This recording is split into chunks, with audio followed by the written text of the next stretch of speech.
Oh boy, seem like it's getting personal, man. DL Hughley is not playing games, man. So y'all leave a comment down below and y'all let me know how y'all feel about this. This is Monique and her husband.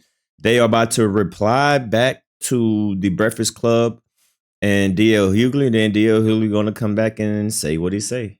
What I'm about. And I want to talk to y'all about our brother, Cat Williams. Now, y'all know that is my fraternal twin brother, non-biological, okay? And I want to tell y'all about my twin brother, Cat Williams, baby. Guess what? I'm going to be joining my brother, my twin brother, Cat Williams, on the Dark Matter Tour. So I'm excited. We are excited. I cannot wait to see y'all. Connecticut. I see y'all tomorrow night with our brother, Cat Williams. Albany, New York with our brother, Cat Williams. And I'll say this too, and I told him this. I said, for as funny and as talented as you are, your heart is far bigger. Real talk.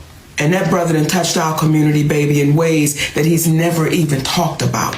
Those are the real ones. Because as they say, real G's move in silence. Oh. That said. Well, give me a kiss on that one. What you say? All right, I'm taking time to respond to Monique again. She made another greasy-ass video with her daddy. We kind of relitigating some of the stuff she said on Club Shay Shay, where she talked about how she was on the show and somebody, they played a game, Would You Rather? And I guess she felt like they insulted her husband's sexuality, which is interesting because she can always talk shit about everybody else's sexuality. But I guess her husband's sacrosanct. He's off limits. But a hit dog will bark unless his mouth is full. But she talked about, well, she didn't actually call her lawyer. Who the fuck would be afraid of your lawyer? Your lawyer, you mean the lawyer that did your contract? That lawyer, the lawyer from the firm of Negro from Ghetto Got Him and Gone, that lawyer? Who the fuck afraid of him? He couldn't get your name right on the ticket. He gonna get it right on a legal document. It didn't happen because we decided it shouldn't happen. You didn't need to, because we respect people. We don't have to do things for clicks. They took it off because you asked me to. Because I respected you at the time. You also talked about how I disrespect you on so many platforms, but you have this impeccable memory where you can tell to the degree, well, who did what to you and why and what happened, where you were, but you can't pull up one time on any platform that I said anything about you at all because you know you're lying. You got that piece of paper and that big-ass memory, but you can't pull one up. My biggest mistake is saying yes to you. I should have said no when you came on you couldn't come on my radio show. I should have said no that I wasn't playing those dates with you. As a matter of fact, almost anybody who says yes to you at some point is in this milieu with you. Almost anybody. So I would suggest anybody out there, you could say yes to drugs, but say no to Monique. You talked about how my children, families are off limits. They weren't when you were running across Vegas. The stage in Detroit. They weren't when you talking shit on social media. When you got your ass whipped and your tickets dropped, then they became off limits.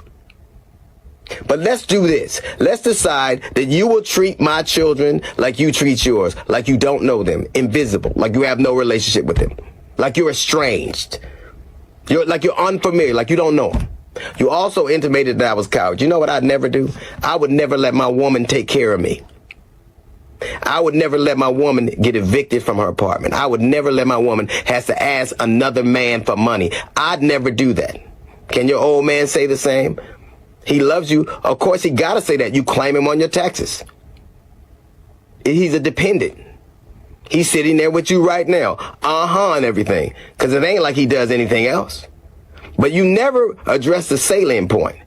I said that if you spent as much time writing your Netflix special as you did arguing about getting it, it wouldn't have been trash. It was.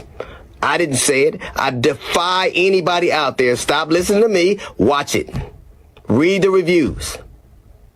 Read the reviews. You begged for something. You made valid points that women are underpaid, that they're not valued. That's absolutely right. So you would think that when you got a chance to do something that you had argued for, you'd be up for the challenge, but you shit the bed because you never are ready for it, because all you ever do is complain about what you don't have. You're never ready for the moment because you're always living in the past.